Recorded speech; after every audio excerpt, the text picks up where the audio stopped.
Ducks had a very clean start to everything today. In the very first round, the quarterfinals, he had the one game against the former Hoodrick champion last year, T-Tat, where he was able to go 2-1. But then in the semifinals, just very clean, very fast games where he was just in control the entire time. Whereas Willibomb had a wilder ride against Lulela, who qualified made to second place at last year's World Championships, was able to also defeat the current world champion Arthur before. So they've got some very impressive accomplishments throughout this bracket so far. It's going to be really exciting to see how they're going to take each other on. It's going to be a good one. Very controlling players. And let's not forget T-Tat, obviously, who Ducks knocked out, being the Hoodrick champion. But explain to me, and for those people joining us for the first time, the Hoodrick tribe, what makes them special? Hoodrick's a very special tribe. They start off with archery. I think they're most similar to Omaji in the respect of how quickly they can be aggressive like that. But archery is also very defensive with the forest defense bonus it provides. So it gives very unique interactions in the mirror matches that we're playing here today. But the big thing about them is just how economic they are. Like, they have the best resources of probably any tribe in the game. I don't think anyone would argue otherwise. And the most versatility in planning out your markets in those late game economies. So you're going to see like crazy market spots for most players left to their own devices. And especially in the Hoodrick on Hoodrick matchup, you're not going to let your opponent get markets better than yours. Well, it's going to be a really interesting final. Now, I've been running up some stats. You see this? This is some data.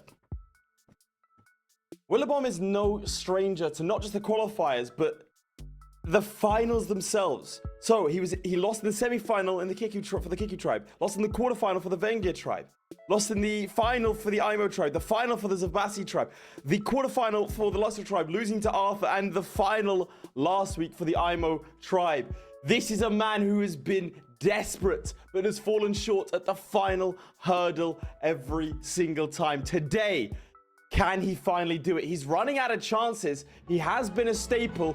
Can Willibomb make it all the way to being a tribal representative? Let's see. But first, he has to take on Ducks. This is, of course, a best of 3 matchup. Why don't you tell me about their start?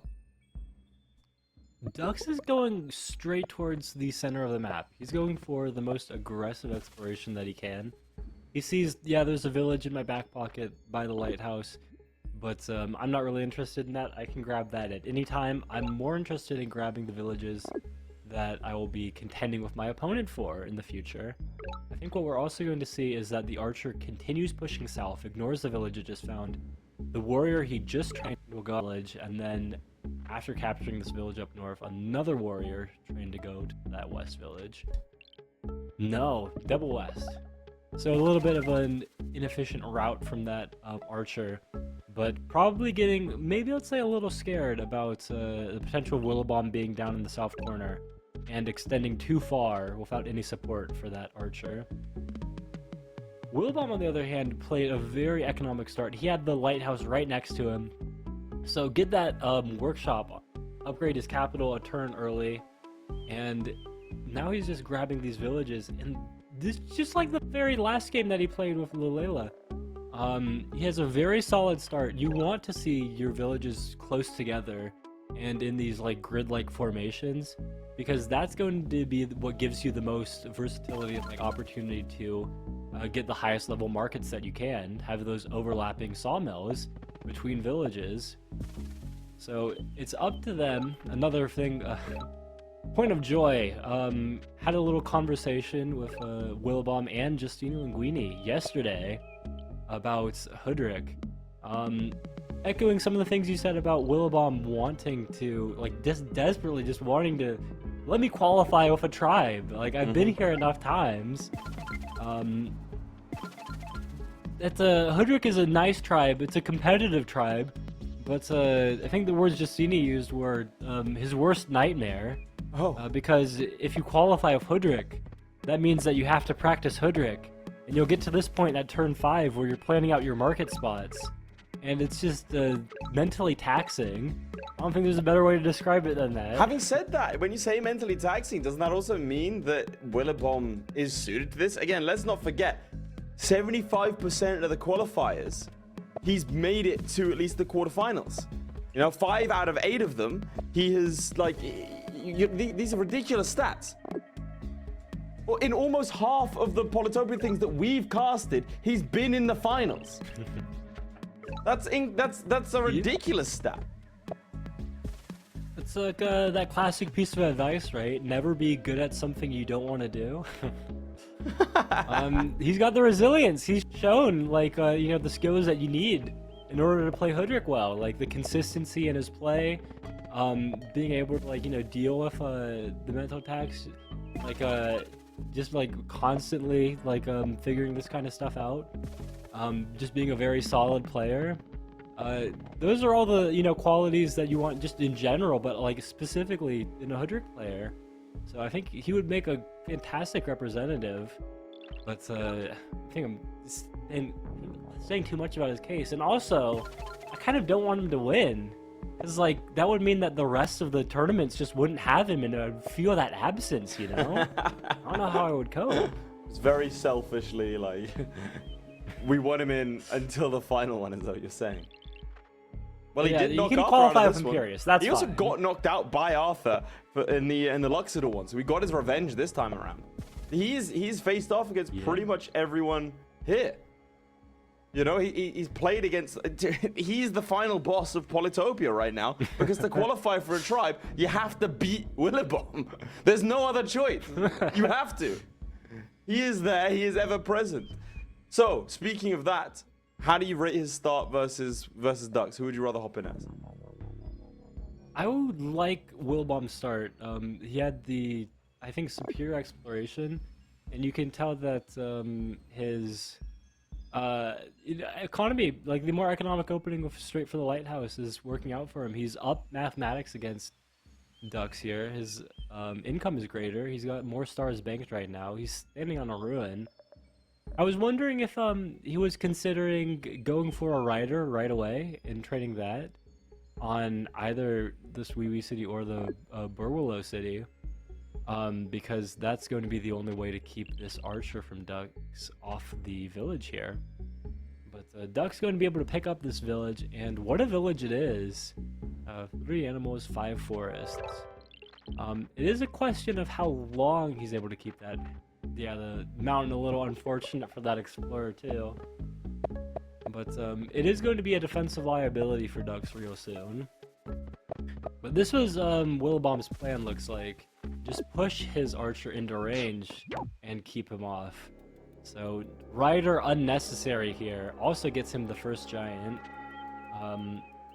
Go on the downside, gonna trade a lot of stars over to Dux. But I don't think you really mind that when you keep a village like that. It's difficult what Dux does. He gets 9 stars. He's got mathematics now. Start working on it. He's been planning out his own market spots too, you can tell, but they do look to be just inferior. So difficult for Dux, but he's got some things going for him, like he can push into the water from that Uli city. Could take some border growth on Olwa. He already placed his sawmill there. So unless he gets his Park of Fortune right now, I'm not seeing how that happens. But he would love border growth there, you know, take some water tiles, some bridge spots from Willibomb, you know, take an animal from him too. Yeah, he could get border growth right here. Yeah, that's gonna be the first step. And I think he's got yeah, he's got the population to get this giant on his capital like this. And does he use the Park of Fortune to border growth down here? I hope he does. Beautiful, beautiful. I mean, this is why Dux is qualified as much as he has, and made it to the grand finals this time too. Like, yeah, I mean, he's been... had to give up the city, but... like, Dux is also someone else that has been ever-present. Obviously, we're talking about Willibomb because, well, frankly, he's been in almost every single qualifier. But Dux has been no stranger. This is his first time in the final, but he has had 3 quarterfinal appearances as well and 1 semi-final. That one being to Mixu, who went on to win. So Dux, let's not forget, Dux is very much ever present as well. Yeah, I believe he also played against Yeti Peaks, who went on to become the IMO champion. Did indeed. It's again, not both an of these embarrassing loss players. at all. Well, the really interesting thing is, we see players like, for example, obviously the first win was Livin McLovin, right? Which means we're not going to see him the rest of the time. You know, Justine Linguini, someone else that tried to qualify quite a few times. Meiselamper. So as the weeks go on, we get more and more of these names coming in, which kind of makes it even more contrasted with the names that we know. But yeah. Well, give me the percentage. Turn 10. Give me the percentages that you're feeling right now. I'm gonna give it 70 in Willibomb already, maybe 65. Interesting. Now maybe I shouldn't tote that much, but definitely I'm feeling in favor of Willibomb here. If you're looking at you know, where they are, like in terms of like what techs are grabbing, Willibomb's already got roads. He's got 18 stars. I think he's planning on chopping a few more and picking up trade before capturing this village. Yeah, chopped one more forest right there, and he's got trade right now. 5,000 points compared to the 38, 35 for Dux. Both players making really good use of time. Dux is playing faster, of course. You've noticed the time he's got banked there.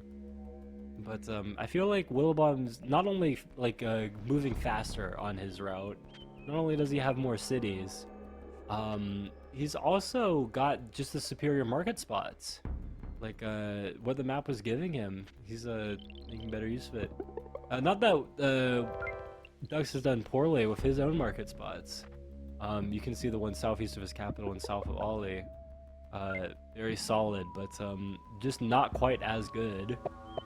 And he's going to be getting them later too. Or rather, he's going to get them first after that star ruin. Just one chop, and Dux places down the first market. Dux is, I think he's, I'm going to call him even a Hoodrick player. Like, he's played the other tribes, but like, you know, Hoodrick's where the heart is. And 2 level 7 markets up for Willibomb. So striking back and striking hard. Just gonna end the turn with a workshop here. Does he advance his archers any, I wonder? And is he just aiming at getting his giant into the game, like routing it through the water? It looks like it. If he was going for land, he would have pushed south, but he seems to be a-okay, just pushing through the water. So Dux gets the first markets and then sets up these next couple. He started going for the second giant right away. You can get a second giant on his capital. You can also get second giant on that Ola city. Does he want the third market on Ollie right now? He's set aside 5 stars. He could go after the giant or, yeah, giant and warrior here instead of the market. He's gonna keep his archer nice and safe tucked away. So these archers from Willibomb are, I'll call them pesky, but nothing more than that. Nuisance. Yeah, and this is you know, some classic technique.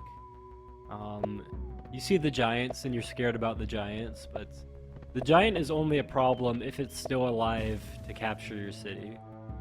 Until that point, it's a harmless little puppy dog. It can walk towards you, but it can't do anything.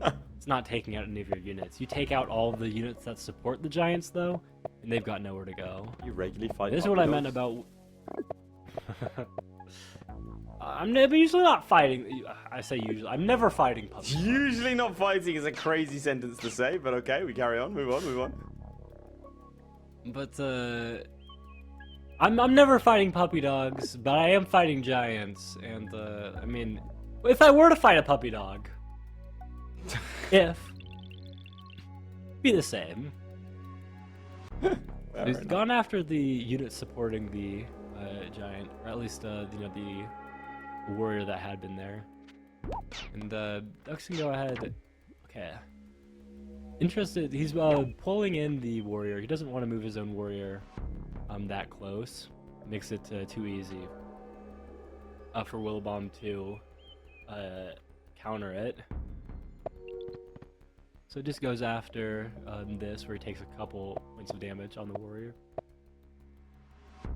And he uses his giant to kill the other one that advanced a little too far in, evening up the kill count. And these archers, again, like I said, pesky, but nothing more than that. Because they took like 4 points of damage on the giant, like traded evenly. And all the, soft units like the riders, archers, everything that Dux has been building up here, they're able to deal with these archers where they are, so they're not going to pull up any more damage on the giant. But some roads over here are going to keep Dux off another village. And I feel like this was a problem for him all the way back in his game against Yeti Peaks as IMO as well, where he stepped on a village only to get sniped off of it. This has already happened, of course, in this game with the city that Dux had to sabotage with Border Grove, which could have been avoided if the archer didn't make that pit stop west to picking up Olwa sooner.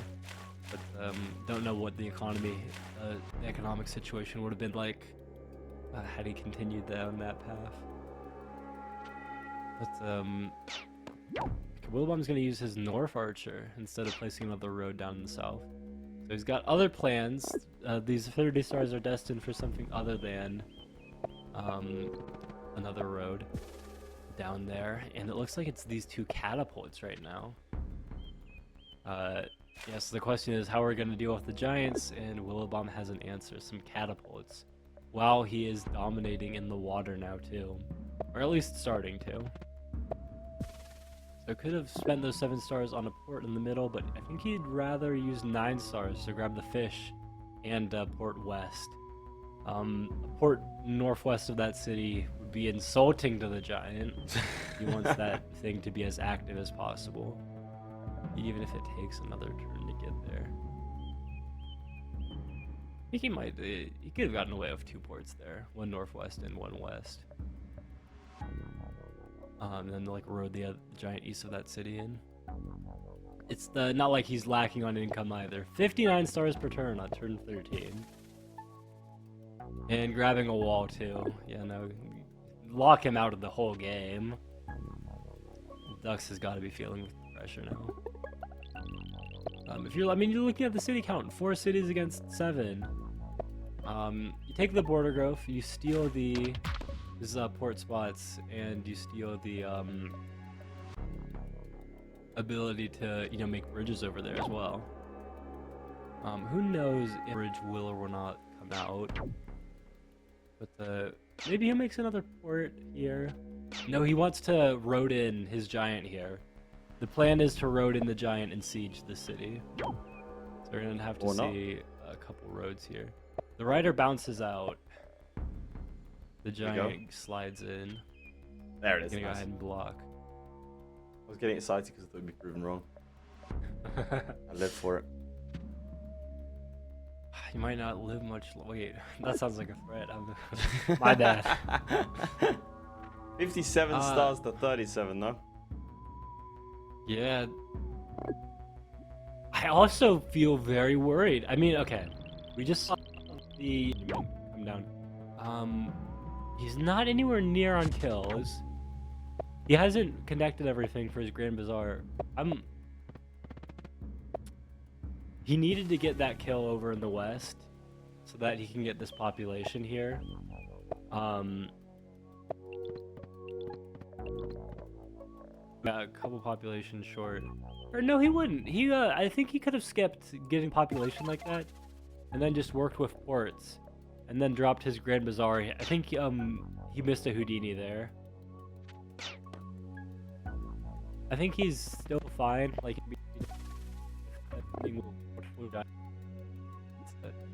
he did. Oh, actually wow. Losing my mind. No, yeah. Okay, Very, Dux realizes the game's. Very. There's the tunnel west. Yeah. I was just usually I'm not used to people resigning mid-action. You know what I mean? Usually it's like, oh, okay, turn for turn, not that. But there it is, Willibomb, 1 step closer. What do you think of that game? I think it was really tough for Dux, like the way he'd opened with his exploration. like it was also just difficult like when you see like your opponent's got like that gridded up spawn that supports like markets being developed by however many sawmills.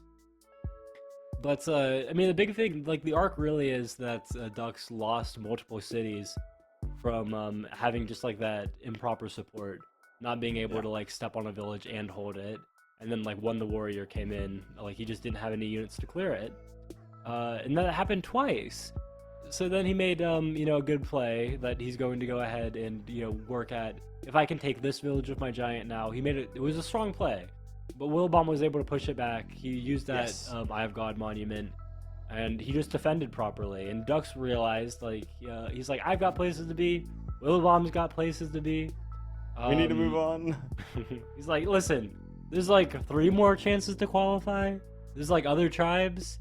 Like, I'm not really worried about my chances. Well, let's not write him off that quick. I mean, it's 1-0, Willibomb to Ducks. And let's not forget, Willibomb has not been able to break the mental barrier of winning a final.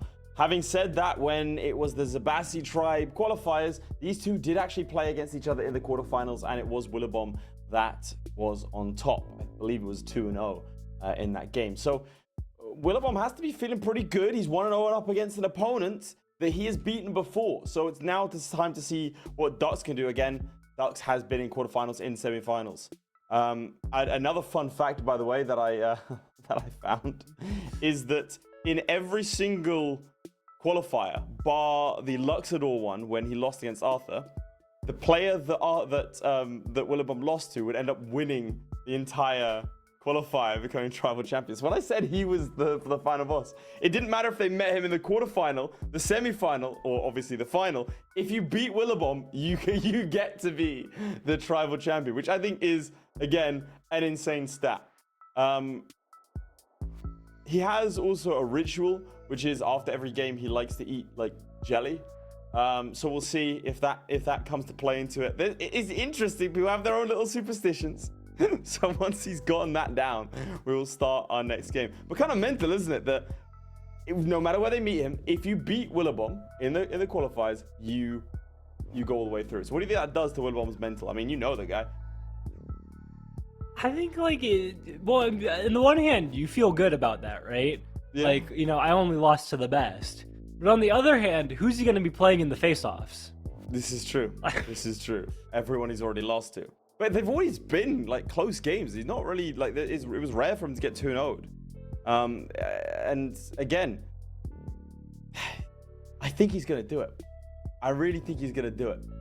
I think it's his time. Are we in agreement? I think we might be. I think for the first time we may be in agreement. I think Willibomb is going to be the guy to take it away. And we're talking about the Hoodrick tribe. You're saying it's one that, okay, it requires a lot of setup, it's very taxing to train them as players them. There's a man that comes week after week after week and puts in a shift against the very best and is the gatekeeper. So we'll have to see. But talk to me about Ducks. You think he has the capability to come back to a 2-1? Absolutely. Reverse sweep? I mean, no, like we saw how Ducks commanded those first couple of games, yeah. Like, and it was not that Mayak was playing like some like inferior game or anything. He just like, when he has an advantage, he holds it. Yeah. So it all depends on like what Ducks has to work with. Mm-hmm. This game was he didn't. So some of the things like that worked for him in that first set. Like, advancing the archer a little bit further, like he didn't play for and didn't work out too well for him. Absolutely. But maybe he can do that this time. Exactly. It is, of course, a best of 3. Will this be the final game of the series, or will we have one more match between these two titans of the qualifiers? It's Willibomb, it's Ducks, it's the start. Take me through it. So what we're seeing is, like, Ducks looks at just the sheer number of animals down here, and he's like, ooh. This is an exact quote, by the way, so if you thought it sounded silly, I'm sorry, blame him, not me. But the trouble is, he's gonna step on here, and who does he see? Also, this is a common idea with how you open with Hoodrick, especially if you're close to the center and you're worried about meeting your opponent. you want to keep your warrior and your archer closer together if you can. Like maybe he pushed his warrior east instead of north and explored northeast instead of double north. If he'd commit himself like that, then he's a lot less worried about losing this village right now. Because imagine if this archer's in range, and then he kicks him off the village. The unit's stolen. So there's different ideas for how to play, like balancing rapid expansion with being able to contest your opponent in the early game. Seems like it should be working out for Dux. He has to grab the archer on his capital right away, because he's going to get sieged on the next turn. He has to grab another archer here instead of upgrading. No forestry either, but he will keep the city, and it is a very nice city that he's keeping. So Willibomb doing a little bit of dash dancing, sending his warrior north to grab some more vision of the fog before getting the siege, instead of just going straight for it. And just working on his exploration towards the east. Dux feels nice in this position. It's difficult for Willibomb to really pressure him. This village is a little by itself, a little isolated, but the capital is really the only place that can supply pressure. And if you just have, the archers to go ahead and do exactly this, knock him off, you're feeling all right. What you might not be feeling the best about, though, is it's difficult for you. Like, you don't even want to train a warrior there. I mean, not only for the fact that it's difficult for the stars, and that you want to be investing all of your stars into forestry that you were lacking because you had to defend that village in the first place, but also just for the fact that you train a warrior and then he shoots it with 2 archers. You have a 1 health warrior. Congratulations. And that's going to be like the kind of what goes on maybe the rest of the game, if Dux doesn't do something about it, where he has this kind of lame duck village that's not really achieving much for him. But I think right now he's opening up a chance for himself. He was a star short of picking up forestry before this capture, so gonna go ahead and just capture the city instead. And isn't able to chop, but he has a choice between an archer on the capital. He could also go for an archer on his second city or a warrior there. Archer there. I like this play because the archer is basically overloaded. It's not very much of an overload, but he's just not able to, like, he already had an archer that he could target, so he's not getting anything extra from having this additional archer on the city, and he's going to be able to supply that pressure. And there we go, keeping his archer out of range of Willibomb's. Willibomb, he retreated his archer just so that it wouldn't die to the archers that Dux had assembled. But get some easy damage here. I'm not sure how easy though. We're taking a look at. I think there is more or less trading, but they're trading down evenly, which is good for the position that Dux had been in, because he's also regaining that space. Like, he can actually train units on his city there as well. So well played from Dux, kind of jerking Willibomb around. But Willibomb, fishing and forestry up against Dux. He doesn't have that, grid-like layout of villages for the, crazy souped-up market spots, but he does have some very solid potential going into the late game. Over in the eastern villages especially. Question of how he wants to manage that. Dux is going to have going to equalize the village count immediately. How does he want to deal with this? He's got another village in his backline. This is something I also see in Dux's games. He's much more likely to leave those cities in his backline while he manages things up in the front. And he's done it very effectively against players at this level. I think there's, just generally like stuff the community learns from Dux. He's got the very solid games. I'm gonna stop glazing, sorry about that. But he's going to have 6 cities soon, and he's got pretty decent markets all around. They seem like a little bit of a pain working to optimize them, but that's what he signed up for. And I'm fortunate to just be watching his mind at work instead of planning out the markets myself. Willibomb, for his part, little lower leveled cities, and he's got this, defense boosted warrior, and the veteran archer is a big swing. His capital is actually in danger now. I mean, like, no matter what he does, like, he's allowing the possibility of siege on the next turn. Not that I imagine Ducks would go after a siege here when he has so many archer killers he can go after instead. Willibomb takes a nice explorer to get that Northern Lighthouse. And then he's got some mystery operations going down in the south. Clandestine operations, I like that. Yeah. Probably figuring out how best to defend against the push going around his capital. This is reminding me more of Dux's games against Majak than his games later on. Or against Willbomb's games against Lilia. I think this might spin in Lilia's in Willbomb's in Dux's favor. You just gotta spam enough names, we'll get it right eventually. So what's your percentage chance now at this point? What are the odds saying? I'm about to place a large bet on one of these people. I really like Ducks here. Like, Willbomb's just chopped his future away. And if there's, okay, it depends a lot on if there's a village over in the west here that this warrior uncovers. And I got a good feeling that there is a village over there. This warrior is unfortunately the natural target for Willibomb here. But if it weren't, that would be another veteran, or potential for veteran on the next turn. And a devastating siege to the capital. But fairly certain that we're going to see that warrior get killed. So yeah, 6 villages, Ducks, and keeping all his forests. The mathematics potential in giants. It's a very sad explorer, but it does get him that lighthouse, so he doesn't have to waste any tempo with his warrior grabbing it. Actually, yeah, was that the entire idea behind the lighthouse? Because I don't think it could have gone any other way.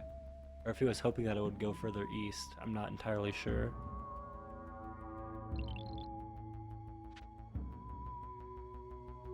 It does feel like a slightly slower pace of game from Willibomb than we've previously seen. I think he recognizes the position he's in, obviously. He's trying to think his way out of it. Yeah, ooh, he's going after that lighthouse in the south. He thinks that an Eye of God and Giant is his ticket out of this. Hard to disagree make with no him. mistake. Yeah, bad position that he's got himself into. Yeah. Like, his capital is under threat, and there are multiple cities pushing against it. It's difficult to defend. He had control of the space earlier of the archers. This feels like a repeat of some of the ideas in the first game he had with Lilia, where he generally undertrained units, and then the archers pressured him too much. Maybe he got seeing too echoes close, of you that know? in Maybe this. the mentality's starting to crumble. He's thinking that the pressure's building. He gets just one, he has to do just one more win. Maybe he just can't do it. Maybe Ducks is fired up with some revenge. Maybe he needs to be an underdog. Who knows? I think it's good for Ducks anyways. His cred on the street, which is what they're really playing for anyways. Yeah, we've got this. Yeah, the rider too. Okay, keep the pressure going. No, this is foot on the gas. Like, the capital is crumbling. Like, because the problem I see here is that there is a path where Willibomb goes ahead and picks up the Eye of God, grabs his giant on the capital. The question is, what's the follow-up? Because he's got a giant that's surrounded by archers. Just then Duck starts picking up his giants with everything with mathematics. He's set himself up better for the late game. Sailing. Sailing pre-capture. Okay, sailing pre-capture is only for this explorer because he is putting about like all the eggs in one basket. All of his eggs are in this Eye of God basket right now.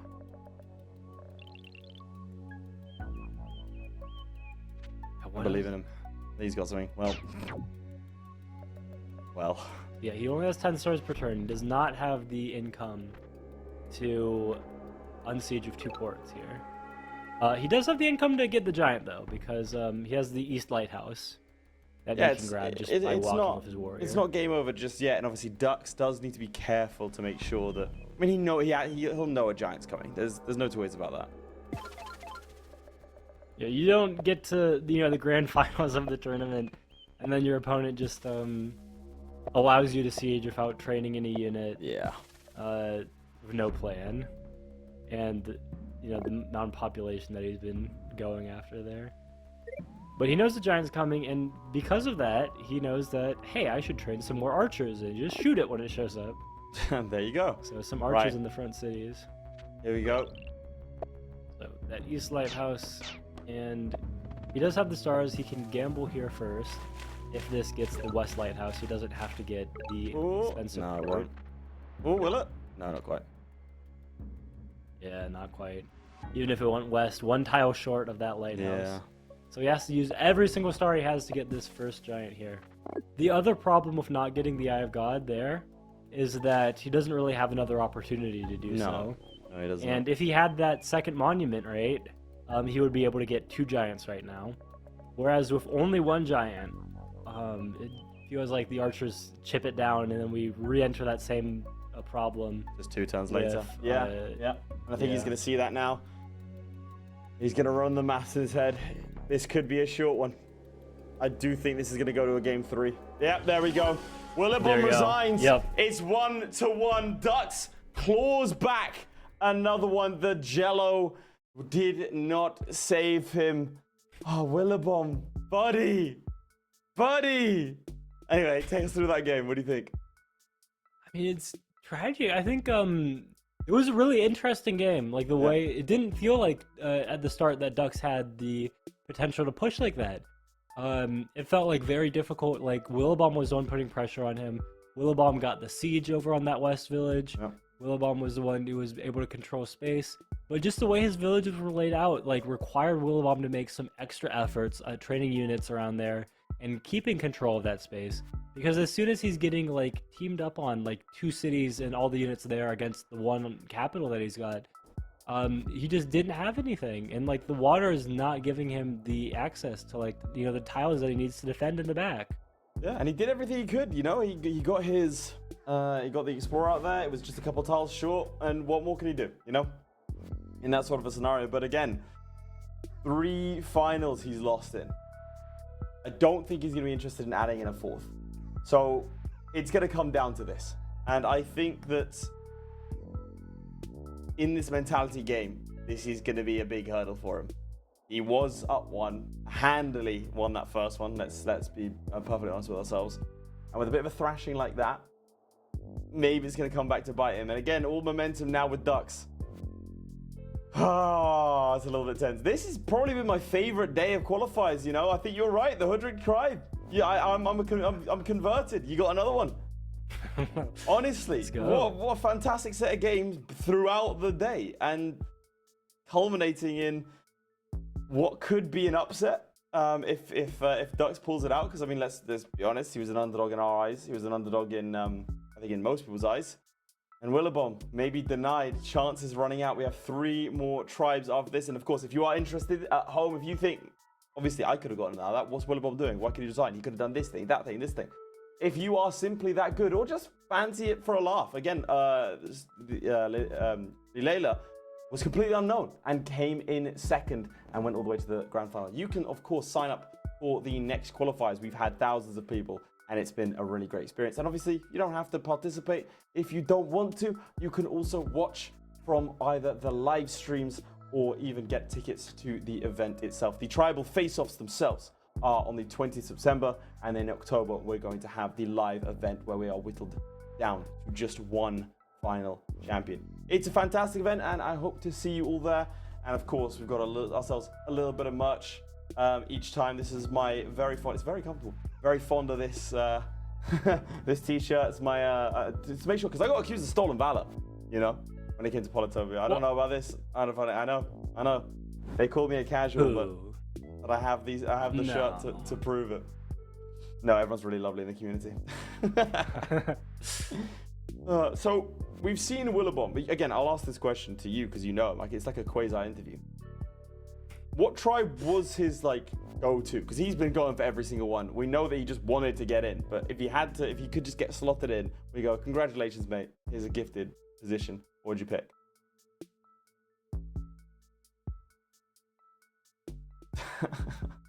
I think Willibomb got him. I think he's gone. Right, well, this is, of course, the bracket in front of us. Let's quickly remind ourselves of this journey. Have had the world champion in Arthur felled by Willibomb, which, of course, he got his revenge. Because previously it was the Luxador tribe qualifiers that he was defeated by Arthur in. And again, an interesting stat that is, it is interesting that every single time, he got you, did he? Every single time Willibomb has lost to someone, bar that one Luxador qualifier, that person has gone on to win the entire thing. It does show how good he is, but maybe not good enough. He's gonna have to prove it to himself and to us one final time if he wants to be the Hoodrick champion. It's Ducks, it's Willibomb, it's a best of 3. Who can clinch it? Yeah, I feel like this game, we saw in the previous 2 of the series, it's really going to come down to which player gets the start that works with how they're playing more. If we see that kind of like grid spawn that goes really well into markets that Willibomb's been doing really well with, versus if we see them like linking up really quickly. But it looks like the map's gonna throw a wrench into that, actually, that whole paradigm, because we're getting a different kind of spawn, one with a little lake separation between the 2 of them. So this might be a different kind of game, and also have potential to run long. But it's turn 3. I'm not gonna say if the game's gonna run long or not. We've seen games like this before in the qualifiers not run.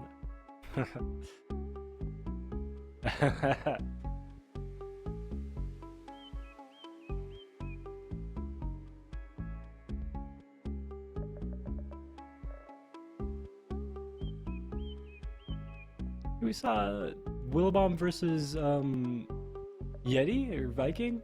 I think it was against Yeti in IMO, where there was a little strip of land between them in the middle. Ended up playing out pretty quickly. But interesting here, it looks like Willibomb's idea is to go for forestry before capturing either of these cities.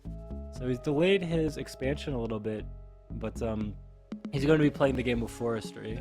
And I'm imagining that that's going to come with some chops to get some earlier upgrades as well. You don't sacrifice expansion without offering a little bit more to the economy pile.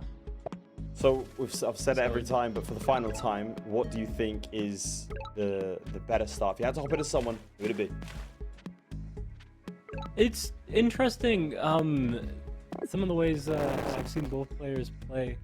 It depends on how the game starts to progress. Like some of the moves that both the players are going to make here.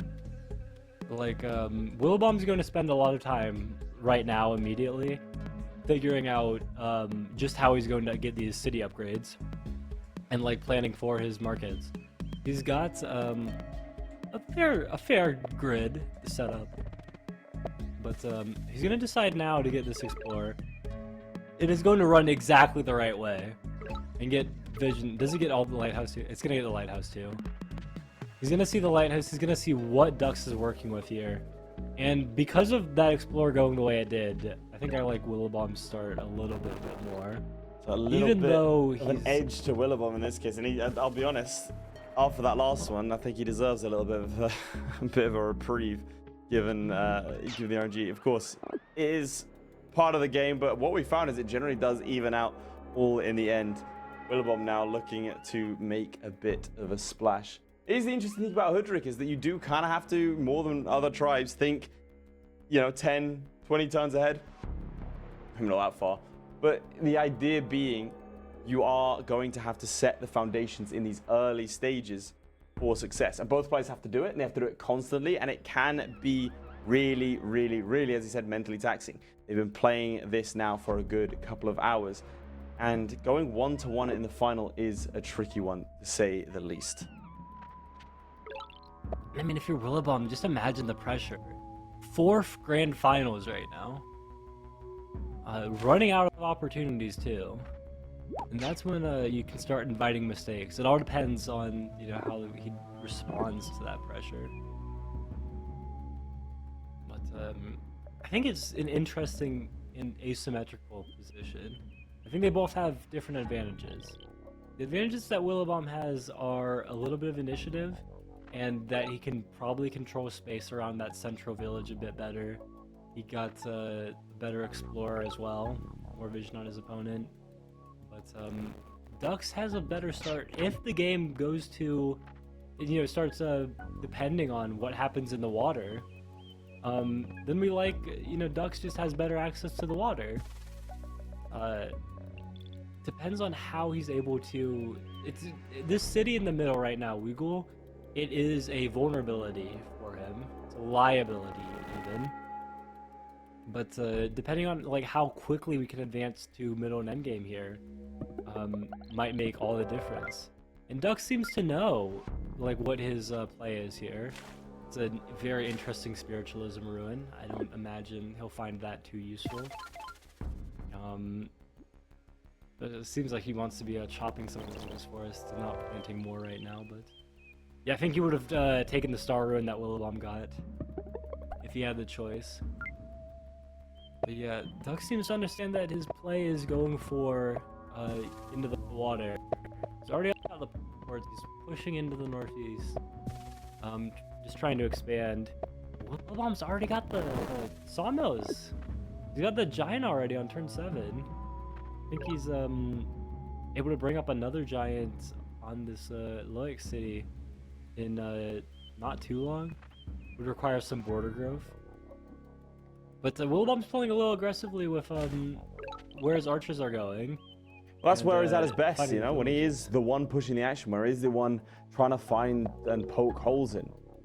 Again, Lele's a fantastic, fantastic player, and he did adjust his strategy after the first one to make sure that he was able to weather pressure and also pressure his own opponent. So I think that is going to be his sort of key to success here. Ducks not having really been pressured too much in the first games of today in terms of the semi-final. So I think that is going to be to his credit if Willibomb is able to keep up a sustained pressure. Yeah, I mean, it's a big question. We saw in the one game between the Willibomb and Lilia, that the water didn't really amount to too much in the end. But it feels like there's just not enough of a breakthrough in the land. It feels like there's a very big bottleneck that you can control through the water, and that's Dux's control might amount to something. The problem is he doesn't quite have the economic backing behind it yet. Willibomb's going to be getting these markets set up. Will that be enough to break, get him into the water? I think Loic's going to take border growth after this warrior captures the city here. Also, question just of pure village count. I mean, Dux is ahead on villages right now, but only up 1 star per turn. And soon Willibomb is going to be capturing the village of his warrior on it, getting another giant on Loic with a Park of Fortune perhaps. Then picking up another... No, Park Fortune to giant on his capital. Interesting. I think Willibomb's looking at getting his own ports and trying to contest the water. I like that. I really like that for him. I think we have a really good idea. Obviously, we saw earlier in the day, Ducks just wasn't counted on the water in his first games and ended up obviously winning. It's a dangerous thing when you allow someone that much momentum because, of course, you are limited of how many units you get to the water by your ports. If your opponent is able to get rid of your units as quickly as you can physically put them in the water, well, then there's not really going to be a naval contest, even if they have, even if you have superior economy. So we'll have to see.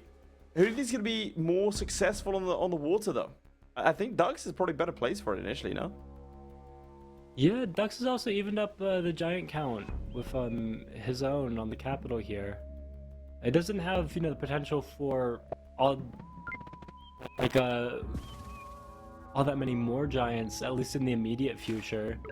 Not only does he not have mathematics, his resources are generally not well suited to those level 5 cities. But I think Willibomb can bridge a gap that he has in getting to the water second by just putting in more.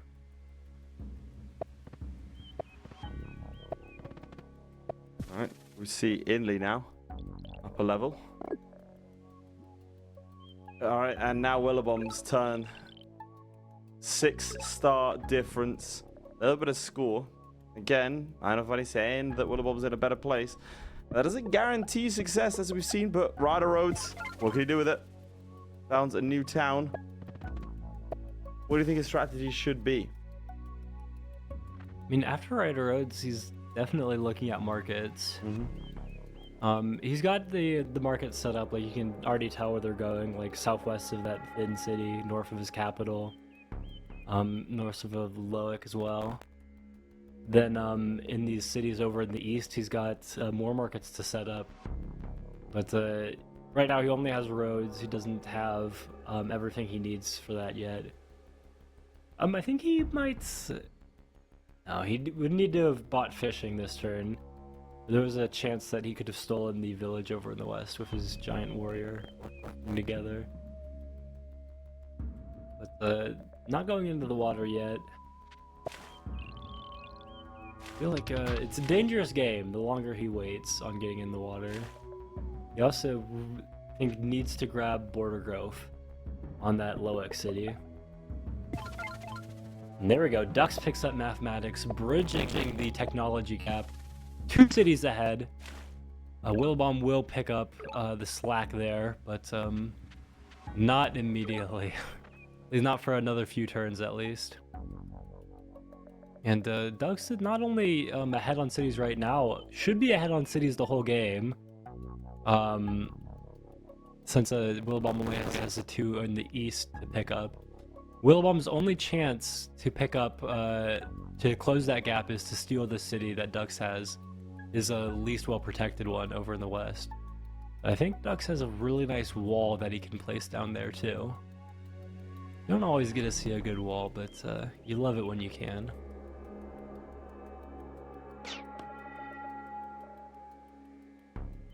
So, little archer hit, just a little cheeky damage. Yeah, just a little pop. A little friendly competition there. And this has been kind of what Willibomb's been enjoying, the kind of position he's been enjoying playing, where there's not a lot of early game confrontation, and then he sets up crazy markets. He's been very good at setting up, knowing where he wants to place those markets. But I wonder here if he's giving up too much time in the water. And it feels like, if ever there's a tribe, and Dux is in a position where he doesn't have the best response, at least in terms of, can't produce all that many giants of his own to counter. So a big juggernaut push from Willibomb might bridge this water gap, and of course, there we go, sailing. So that's going to be the first step. Yeah, and Dux is going to kick this archer off the village over in the east. And he gets to the second scout as well, so that the other archer goes in. He can shoot that one off as well. So yeah, even though Willibomb made the more aggressive play to get on the village as soon as possible, I think Willibomb keeps the village though if he uses 2 roads. Or he would if he had vision on the scout. He doesn't have vision on the scout. He can't doesn't see know. it. He can't see it coming. Alright, we feel the market's coming in though now. Good amount of income.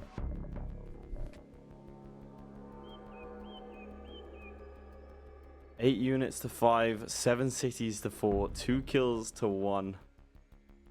I honestly, I'm concerned for Willibomb for the simple fact that Duck's getting sailing early. Well, comparatively early to Willibomb. Does mean he has that access. It's gonna be a lot harder for Willibomb to put units into the sea, and therefore he's able to, and he will be able to defend his city so much better than Willibomb. That doesn't mean that Willibomb's out for the count or anything even remotely close to that, but it does make life tricky. And again, it has to be frustrating. Like, unless he's just a mentality monster, has to be frustrating being this close to gold so many times and just constantly not quite making it. Gets that border growth, so that might help with a little bit of poor access. Now let's see what Dux has to say for himself. Dux is just doing a really good job policing like any attempt Willibomb has at improving his position. Yeah. He's keeping his expansion like pretty shut out. And earlier I remember talking about favoring Willibomb's position for the fact that that Weakwall city seemed like it was weak, but I want to change that. I can go ahead and change that. No one can stop me. It really wasn't all that weak. Like, it's too bottlenecked. It's too difficult for Willibomb to ever access. And even if Willibomb could have, like, he just didn't make those plays to try to access that. And so what are we left with when we don't have the weakness of that city? I mean, a catapult aimed directly at Willibomb's capital, a juggernaut heading towards there. These giants that feel like they can't do anything. Yeah, as it goes on, I think it's going to favor Ducks so much more.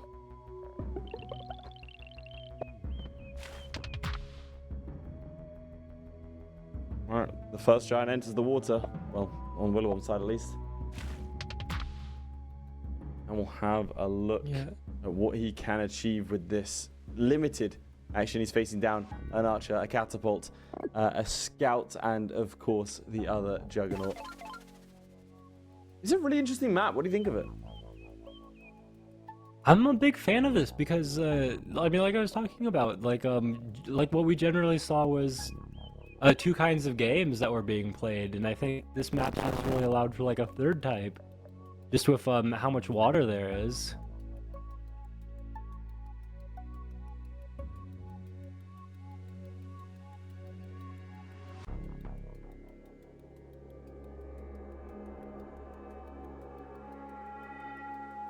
Right.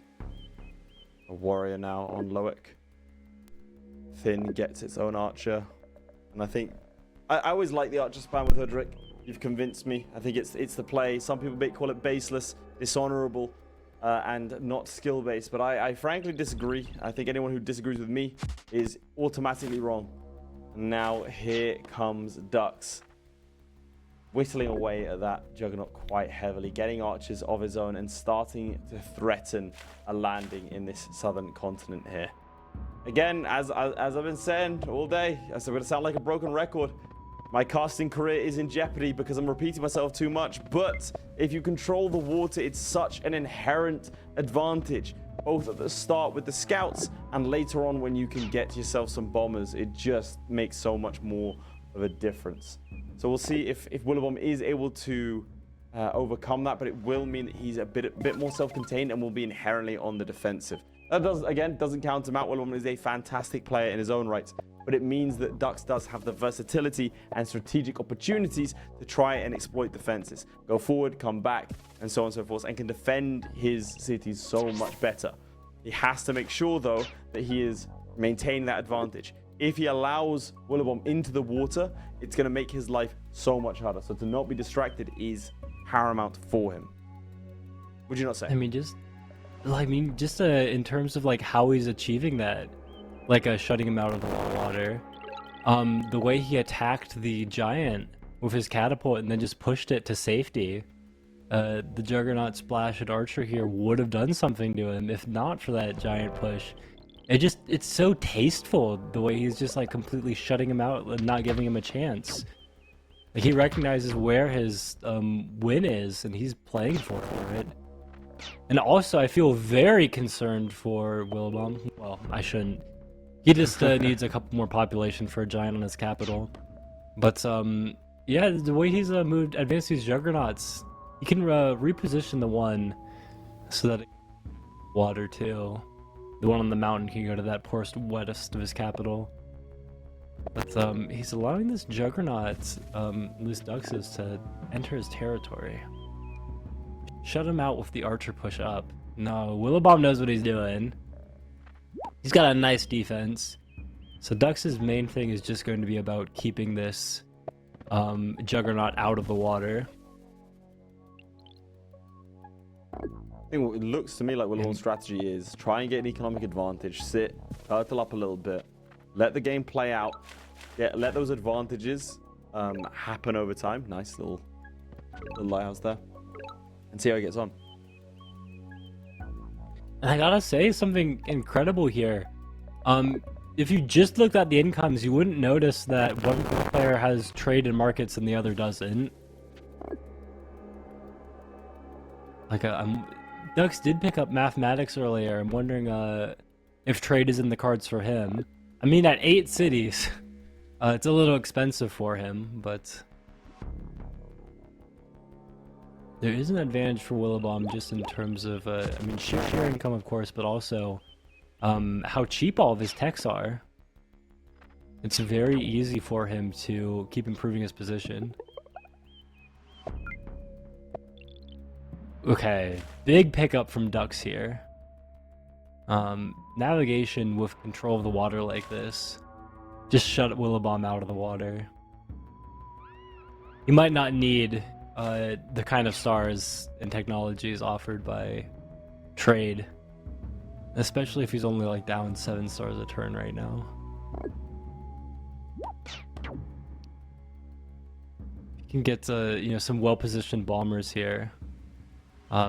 Just wreak absolute havoc on Willibomb's position. But yeah, Willibomb's getting more giants, and he's not going to stop getting more giants either. If he can just dump those into the water, he's got a pretty solid position he's playing for as well.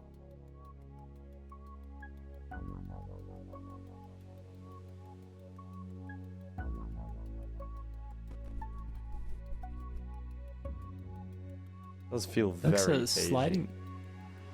Yeah, sliding into a bit of a think here, because he does have a problem if he's like if Willibomb can just keep making more and more units, and he's not able to fight him on the water.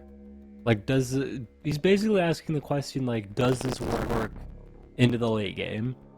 Can I finish the game with this? Because the longer things go, the more that income advantage. And the fact that all of his techs are 3 cities cheaper is really going to start to accumulate. You're going to start to notice things like, why does he have aquatism and I don't? Why does he have knights and I don't? Why does he have cloaks? It sounds like you're jealous. I envy him, man. Perhaps. What of it? But yeah, a couple full health Juggernauts entering the water right now. And the question is, what does Dux do about it? Willibomb on the land. No, I was singing Dux's praises before, but these markets are really showing off. This is why this is the strategy of Hoodrick, really. I'm not sure what else to say about it. Like, all of that control of the water, but you know, where are the stars to prove it, basically? And you know, the potential for like some bombers to try to shut him out. It doesn't feel like it can be realized. Like, he's not advanced. He doesn't even have roads to mobilize his warriors into the correct ports. Like, the warrior on his capital would have loved to enter that port west of Weagle. pick up some damage on an archer or something.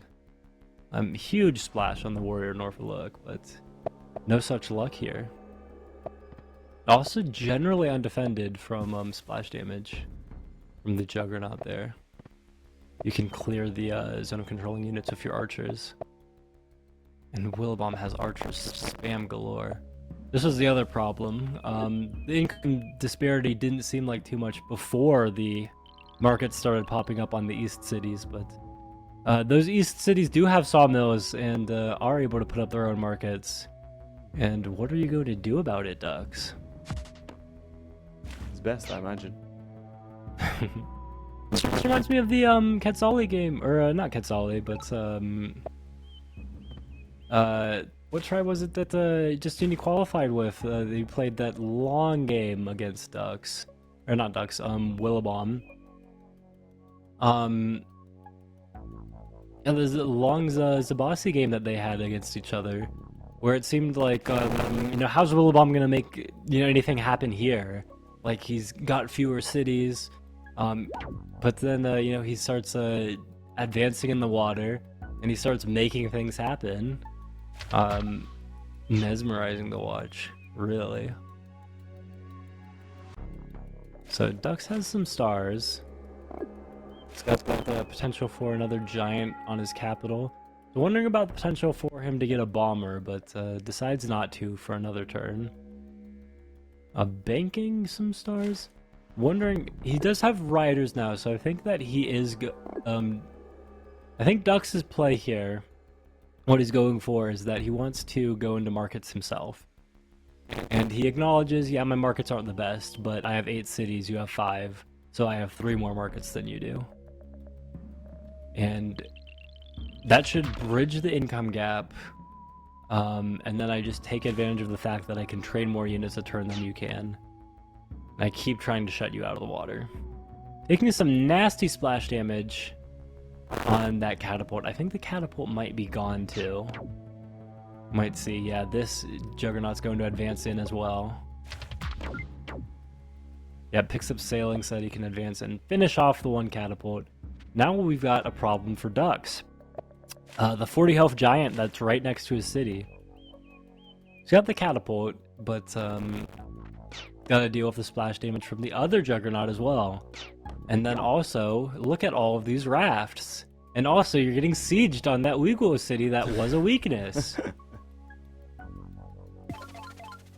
I think Willibomb's making it happen.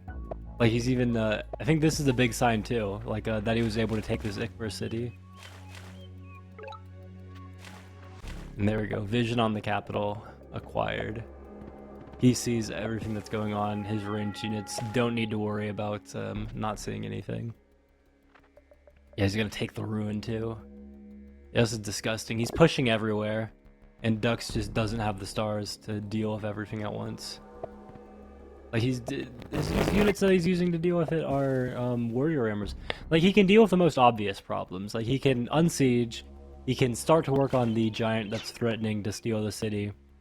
But the question after that is, weren't you supposed to be here controlling space?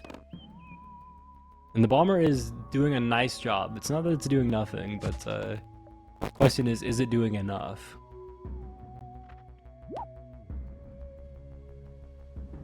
Yeah, how are we gonna unsiege our city here? Probably just a scout. But you're allowing him to enter the port, the east, with a city that you were trying to keep him off of entirely. You're also allowing like these ports down in the south. There's a giant around the Wagoin city is looking pretty scary. You're losing all the stars that you would have wanted to invest in markets. And you still have to deal with this guy sieging you. Or does he he has to chop for this, right? So there, he's gonna keep his catapult safe by getting rid of that first Juggernaut. And then he has to chop in order to get the star he needs for this scout. And he will unsiege that weak Uyghur city. Keep the forest in the east, of course, to block any riders from roading into that city. and passes the turn to Willibomb. So Willibomb, do you feel comfortable? Do you feel like you can siege the city? He's gonna siege it with the archer instead. Ooh, the archer might work. You think? Yeah, so we've got the 1 health catapult, but what else is hitting? We got the bomber. Is he able to do the bomber? He only has the one guy here. He's able to shoot it. And he just so he takes out the bomber, but that's not going to be enough. The scouts can reach. And he can't advance it further either. He makes it too vulnerable to the riders. He wants to duck suspend what few stars he has on like roads if he wants to go after the scout. So no, I'm a little overzealous, but no, the archer is not going to hold this siege. It is going to be annoying to deal with though. I mean, the big swing here is that Willibomb is evening up the city count 6 to 8. He's effectively chopping off 2 of the advantages Dux gets from the cities, like no income from this Wagoin city, and not just now, but probably for most of the rest of the game. No units that you're going to be training there really, and he's getting set up in the water. Dux does have navigation, but like, where is he getting a bomber? And last turn was so expensive just dealing with the unsieges. The question is, like, where are the units that are going to replenish him in the water? I felt like Dux had something, but it slipped through his fingers. It was elusive. It feels like Dux's position is collapsing, but it hasn't collapsed yet. He still has the advantage in city count. And if he just gets one more kill here, that's a nice monument for him. Question of where he wants to use that monument too, but that's a pretty easy question for him to resolve somewhere. He'll figure it out. Yeah, he's got it. It'll be fine.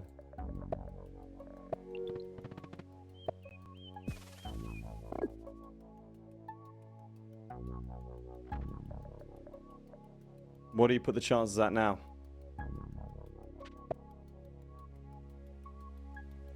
I'm gonna put it at like, I'm gonna give it 75 to Willibomb. Which is a crazy turnaround, by the way. I did say about his Absolutely. mentality. Like, it did look for a moment that he wasn't going to be able to do it, but then that, see that city up north gives him that access to the water. It does feel like Dux has surrendered that water access. Obviously, he's been able to get sieges of his own going. It's been good. Yeah, I mean, like, look in the west. Like, this giant's really Hoodrick city. It feels like Willibomb's just waiting for the moment to, you know, bust out his steak knives and carve into it. There we go. Navigation from Willibomb and the crazy bomber play. Huge damage. He's got sailing, but he needs to get ramming and a rammer if he wants to siege Wagoin. Not that he needs to, but I feel like if he does, he just gets the city. Oh, he's just dodging this Lago city. He's like, I'm not getting Houdini there. He refuses to even entertain the idea. It's like, I already have the city. I'm just going to get it eventually. Okay, there. He is going to pick up ramming and steal this city down here.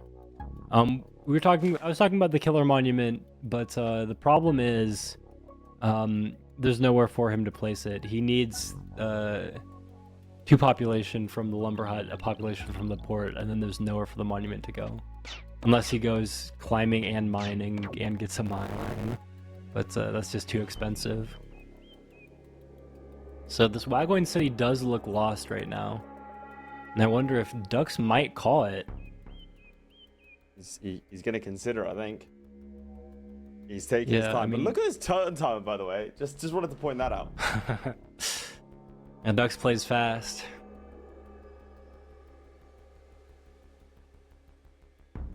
Yeah, I think he's. This could be it. It's like the heartbreaking realization to like come so far, or realize like like with he the has direction the been- game's been heading. He has been in all the qualifiers the same way. Look at the wall of blue that's approaching from the east. That is insane. The sheer quantity of troops heading his way. Man. And yet, here we go. He's going to try and figure something out here. He's going to try and pull something out of the bag. But 10 units to 19, 11 kills to 19, 32 stars per turn to 61.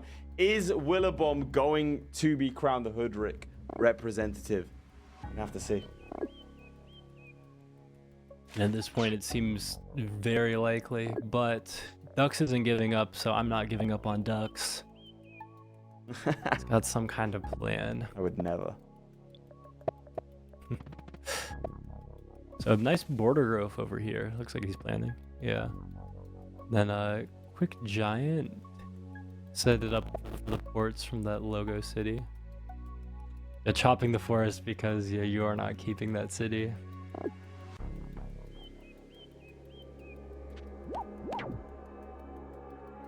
Sacrificing into that giant because after that giant gets this siege on Inley, the catapult would take retaliation damage. You have the unit sticks to kill, but it's maybe not the most optimal order that you would have liked. Willibomb is taking this city, taking the starfish, has a excellently placed bomber, has rammers to deal with. Seems tough, Ducks. What are you gonna do?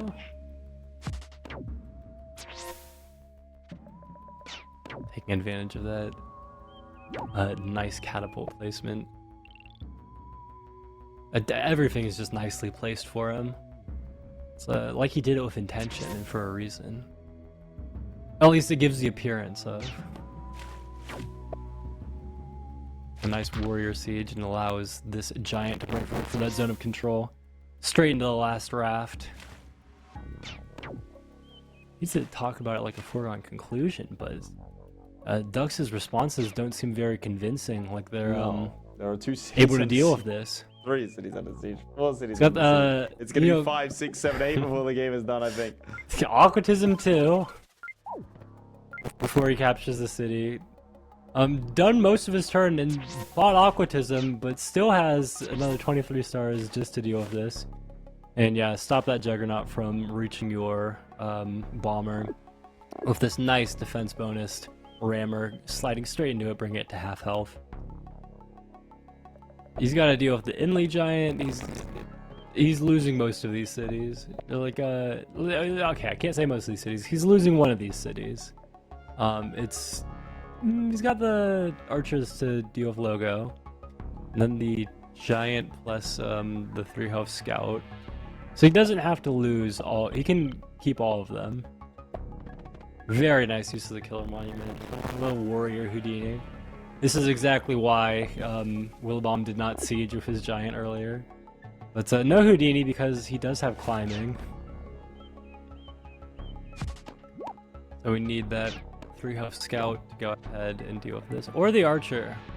The archer not necessary for dealing with that Inley giant since he took some damage on that catapult. Get that. But dealing some good damage.